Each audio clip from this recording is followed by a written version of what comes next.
warm him up. So. Yes, I didn't realize that. Yeah, he's just preparing because we've moved one step ahead in terms of the program. But yeah, I mean, Mr. Gray Johnson has done significant literary work over time and he has inspired many. Thank you so much. Thank you, Jan. Thank you very much. Actually, between technology and old school, had I time, I would have gone to a tablet over there to show that I am up to date. But then I find out that notes are absolutely important and they help me really focus my attention. So if you will, I have a dilemma because I was fluctuating between lecture and an address. So what I have actually arrived at is an address, because a lecture, of course, you don't say lecture to a lecturer. Otherwise, we'll be here till 6 o'clock. And especially talking about such a powerful figure. But I decided, well, we would boil that down to an address, and please bear with me. Today, January 29th, 2026, marks what would have been the 135th birthday of Edward Francis Small. We gather here in this solemn moment of celebration, not only of that gift to mankind, Africa, and to the Gambia in particular, but also of what that legacy has left us. The fellowship that intends to establish the Edward Francis Small Center for Rights and Justice, by this memorial, stands justified by Small's records, especially under their chosen theme. I have abstracted that to being advancing the struggle for rights, justice, and accountable government. Nothing could be more appropriate.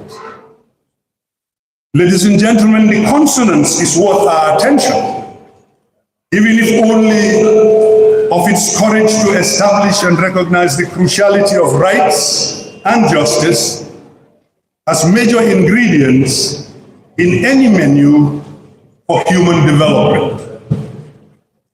The standards of which are entrenched in constitutions, regulations, national law, and civic copies of the same that are in place, governing social, cultural, and economic interactions of peoples within the political space that speaks of governance system and the collective human resource appointed, nominated, or elected to oversee the dispensation of the entrenched standards. With Small, colonial governance started to fail quite early. The previous speaker has mentioned the letter that came from the Wesleyan Mission, talking about Small's impropriety of conduct. The system was moving in quickly to remove the thorn in the flesh of European and African traders who were finding Small's teachings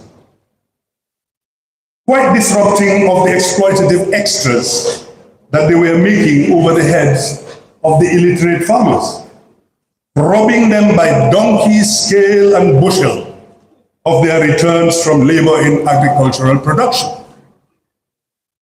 The effect on their profits by Small's wake-up call to the masses was their undeclared issue that they masked as improper conduct. We see clearly a man fired for claiming justice in siding with the rights of common citizens to get fair returns for their labor. Government House said that Small's evangelical mission among the natives was a pretext for political propaganda. What the government of the day was not telling truthfully was that propaganda also included Small's bitter protests against it, and his committed stance on breaking the grip of colonialism itself and any single policy that inhibited the people's strides towards dignity, equality, and self-respect. As early as that, Small and his adherents, whether in the Gambia Farmers Cooperative and Marketing Association, the Native Defence Union, or with his international partners in the British Labour Party, or in the Trade Union Committee of Negro Workers, had suffered adversity when the administration in London and Bathurst punctually proscribed him as a link subversive, meaning a communist. And ladies and gentlemen, that was a label which was as good as the death sentence in imperial quarters. This injustice sharpened Small's agenda for liberation from colonialism and his demand on legislating for justice and nailing down the rights of colonies towards self-governance and ultimately independence, that which would arrive finally on paper on February 18th, 1965. These organizations were to be the framework for the more challenging transformation into a political arena of a strong, committed, and unified African voice. That which he found promptly in other voices along the West African coast, in Sierra Leone, Ghana, Nigeria, and even further afield in the West Indies and America, in collaboration with leading lights such as George Padmore and W.E. Du Bois. West Africa became the common struggle, the crucible of ideas and beliefs that would feed into the inchoate call to Pan-Africanism after the post-World War world left impoverished colonies that heightened many burning issues, including the reunification of Africa. Senegambia was the concept of vision for Small as the engine to drive towards economic and political reunification within West Africa. The first steps on the march towards African unity. This was a man that was beyond his borders, if you're thinking in terms of the first 2 decades of the new century. At last, the opportunity had arrived to link up to a common struggle with pioneering thinkers and activists and politicians farther afield. Great minds assembled to discuss themes that shaped the anti-colonial struggle. Small took up the role as chief organizer of the conference along the co-founders J. Casely Hayford, T. Houghton Mills, Samar Wood, and other intellectuals and political figureheads among the 12 delegates that listed objectives of the founding Congress. And ladies and gentlemen, let us pay keen attention.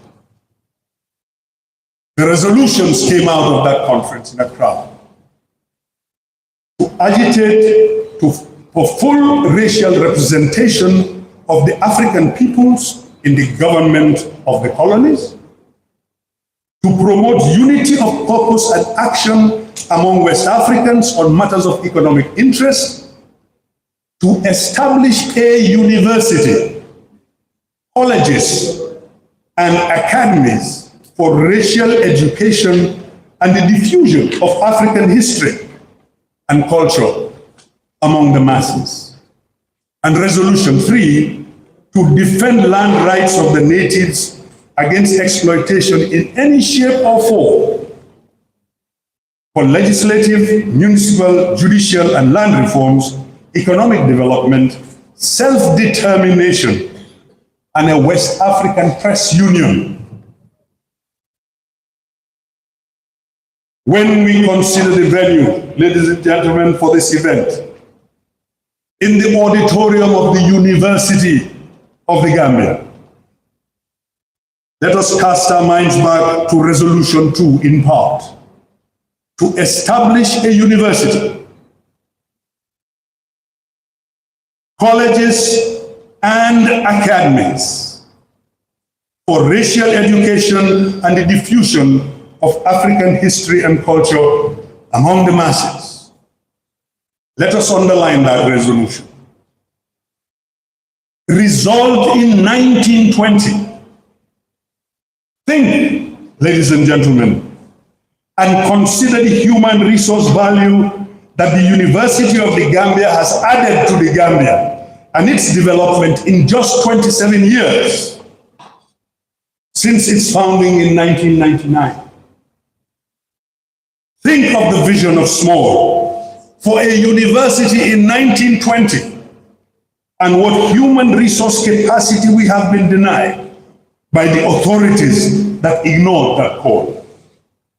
Calculate and multiply in that value-added context of development and weep for what we have lost in growth over the period of 106 years.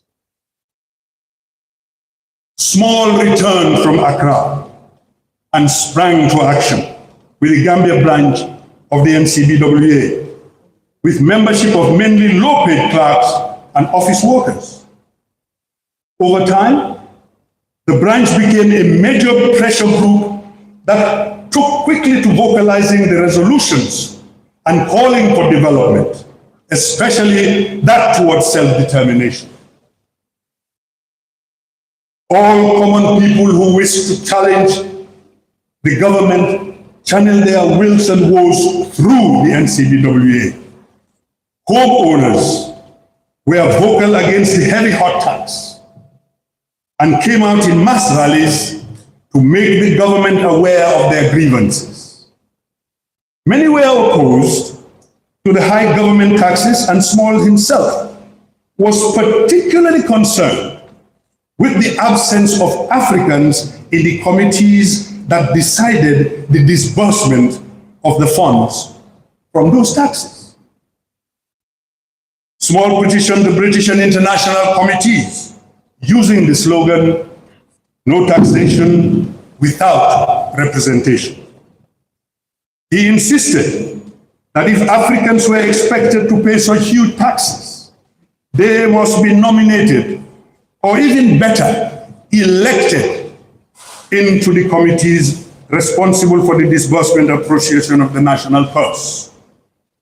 The slogan became a source of inspiration for his campaign for representation. Avant-garde in his political thinking, Small knew that in Western political formulae, numbers counted.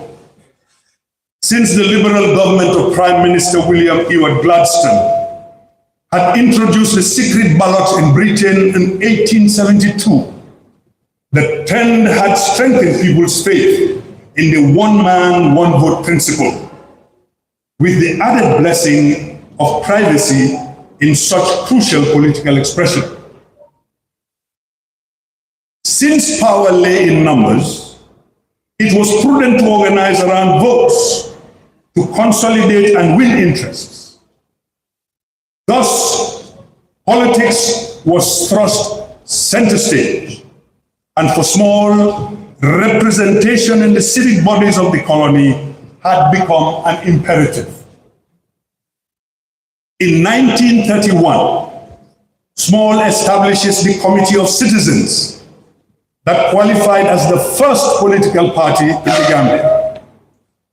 The fever caught on, and Samuel John Foster,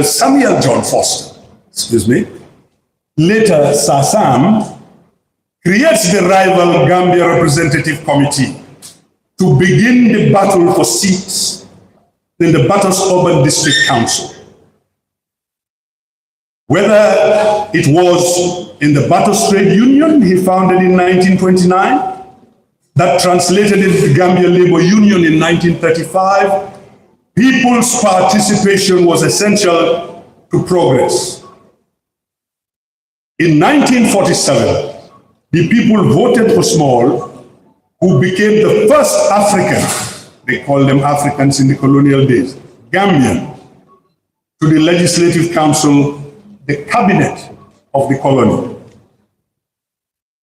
His sound education, his prolific reading, and his interest in international affairs had given me a solid view and hold on the relationship between the colonial administration and any revolutionary opinion growing in British West African colonies. Ladies and gentlemen, meanwhile, his views around social circles in town, his association and correspondence with anti-colonial elements were gradually becoming well known and feared. The government constantly intimidated members of the NCBWA and the GNDU and hounded Small upon every opportunity that led to his exile in Senegal and then further away in England, with one major positive outcome perhaps in the founding of his newspaper, the Gambia Outlook and Senegambia Reporter in 1922, out in Rufisque in Senegal. And that became the central organ for the propagation of rights and justice issues and for the general dissemination of news to a grossly misinformed populace. It challenged corruption in the attitudes of men, fiscal, spiritual, and moral. That drive is well depicted in the novel Max the Cat, in which, as the energy behind the EFS Center that we have today, as it is doing now, that speaking to both power and the public, that good governance was crucial to development. Governance based on justice and upholding the rights of citizens and officials alike. Max, the protagonist, in the story holds his father, Baba Drame, a former teacher of his, who was now in political and civic office as the district officer, that the principles he taught his son at school were not to be sacrificed at the altar of political patronage. Be patient with me. Marx centralizes his campaign for his standards in life and work on those propagated years before by Edward Francis Small and his following. So, father and son fall apart. The son charging his father with capitulation, and the father rebuking his son for disturbing the political order that brings him his bread and butter while in office. The story thickens when the father becomes so threatened by his now graduate son's popularity in the public political and academic landscape, and also by his meteoric rise in the cultural domain of the Bush secret societies, that he plots the murder of his son. African novelization. The plot fails by the intervention of the ancestral spirits, who expose the capital crime and punish the district officer Baba Drame with banishment to exile in a foreign land. A palace coup and exile of its own sort. But while they had struggled in the same house over truth, the father did not seem to have any good to say or about, to or about his firstborn son Max, who preached justice, rights, and sound governance by the book. You want to use revolution and rebellion against the Almighty God, who knows best why he put the white man in front in our time? The old man grated. You know better than God, you act as if you do. Baba, you told us in school that we must take care of each and everyone in the district. You remember, Baba, when you taught us about equality and fair play? Idealism, my boy, the father goes. Socialist. The elders say it is better for the public to be looking at your tattered pair of trousers than at your bare ass. The old man stressed the expletive so that his son did not miss his irritation. Max stared in space. Baba gnashed his teeth. It was a bitter moment of silence. Baba, Max tried softly when their eyes met again. I can make you the richest teacher in the civil service, the old man said softly, realizing he could have given away too much in anger. But you must promise to be my son, not the tormentor of hard-working people who are giving their best to the district. Baba, the boy tried to speak again. The old man resorted in an even softer tone, patronizing to a degree. There is the less heroic but more effective way to get what you want, boy.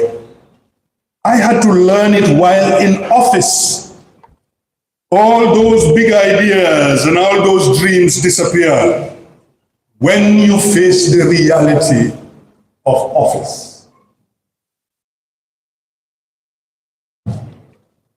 Max felt a sudden rush of sickness in his stomach. I'm sorry if I offend you, Baba, the boy said. I'm only giving your politics some radical options. A breath of fresh air, some people would call it. That's all. Radical? Horse piss to me, boy, the old man cried, lumbering towards the dining table where his coat hung over the back of a chair. Leave the politics and our people as they are, says the father. But Baba, apart from you, I have only one hero, Max said, with some lightheartedness, to cheer his father up. You must have heard of a man called Edward Francis Small. He died a pauper, the Dio snapped. My father was a member of his Farmers Cooperative Society in the 1920s. So, I see you, Baba, as him, fighting for the rights of the people. Whatever you do, one small in a lifetime is enough. It was idealism that pushed that man, and it smells like idealism with you too. A townsman organizing provincial farmers and workers against European government was stupid. A man standing against the king's government, the government of the white man that gave him reading and learning, and whose enterprise manufactured the very organ he played on in his church at Balangan. That's a man you call a hero and a revolutionary? The old man's chest was noising again with shortness of breath. Baba, Max continued to say, but his father cut him short again.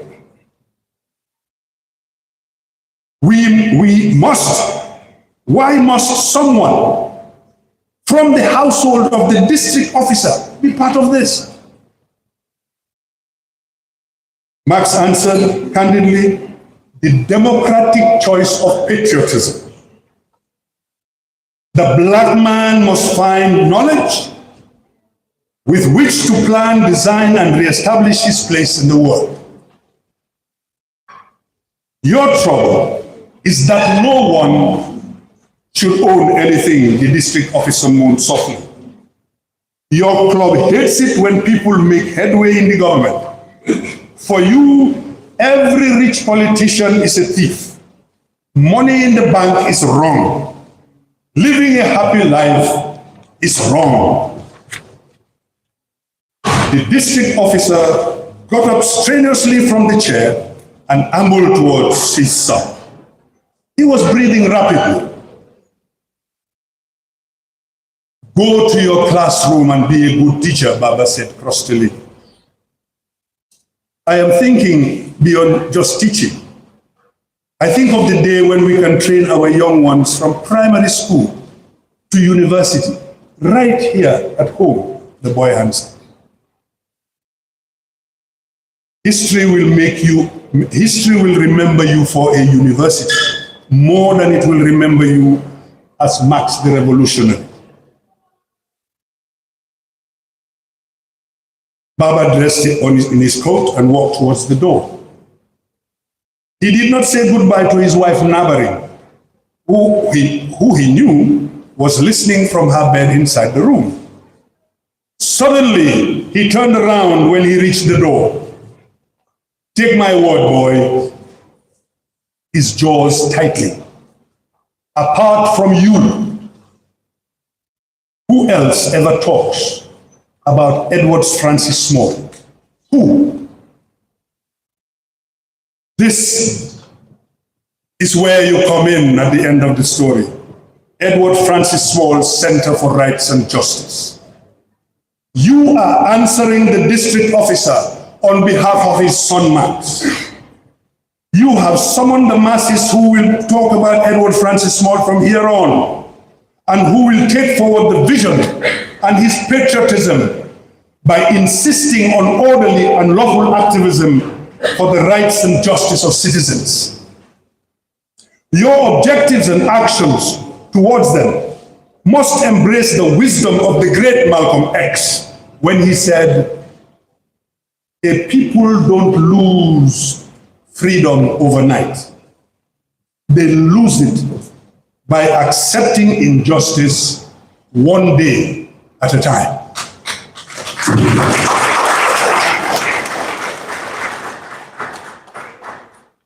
You have begun so by honoring here a legacy that lived for the advancing of the struggle for rights, justice, and accountable government.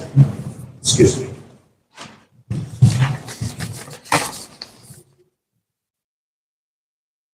All right? It is, as a matter of fact, your duty. Edward Francis Small stands as the pioneer of organized political activism, trade unionism, active journalism, and the civic consciousness in the Gambia continues to inspire. We are grateful that his name graces the Edward Francis Small Teaching Hospital. We are thankful for the graciousness for you putting your name to your center. We are grateful for his name that graces the hospital and the printing press and other small outfits that carry his name. While he remains inadequately institutionalized within national civic education, public discourse, and democratic practice, we laud all efforts to change that. The story of Small must be taught in schools, and the children of the Gambia must be shown those who labored unflinchingly for their development. Your efforts with the launch of this center tells loudly of the growing awareness of the gallant service given by people who have fought the good fight and to make the people a nation. Along with the name Small, I do not wish to forget the patriots such as R.C. Valentine, T. Basil Jones, C.W. Downs Thomas, H.B. Nichol, Mrs. Harriet Kamara, Mrs. Cecilia Moore, Richard Shokelu Rendell, O.B. Jallo, Edward Lloyd Evans, Ingram Lenry Peters, Keba Walimbai, J. Koto Richards, Momodou Jahumba, Yirim Ndour, John Williamson Quay, on a long list of other men and women who saw the future and stood up for rights and accountable governance. They tilled the soil and planted the seed, whose fruits of sovereignty and nationhood we are enjoying today. So my loud toast to those fruits, my loud toast to this center and to Mr. Madi Jobate and the august list of advocates and sympathizers, such as Mr. Small himself had to gather around him in his day, so that the Gambian culture would nurse the fruits of moral political order. We laud your courageous aims of establishing a national platform for civic empowerment, human rights advocacy, and accountable governance, to honor and popularize the historical legacy and contributions of Edward Small, to use your center to inspire civic consciousness, youth engagement, and citizens' participation in governance, to situate contemporary human rights and governance struggles within the Gambia's historical liberation tradition, and to build partnerships among civil society, youth groups,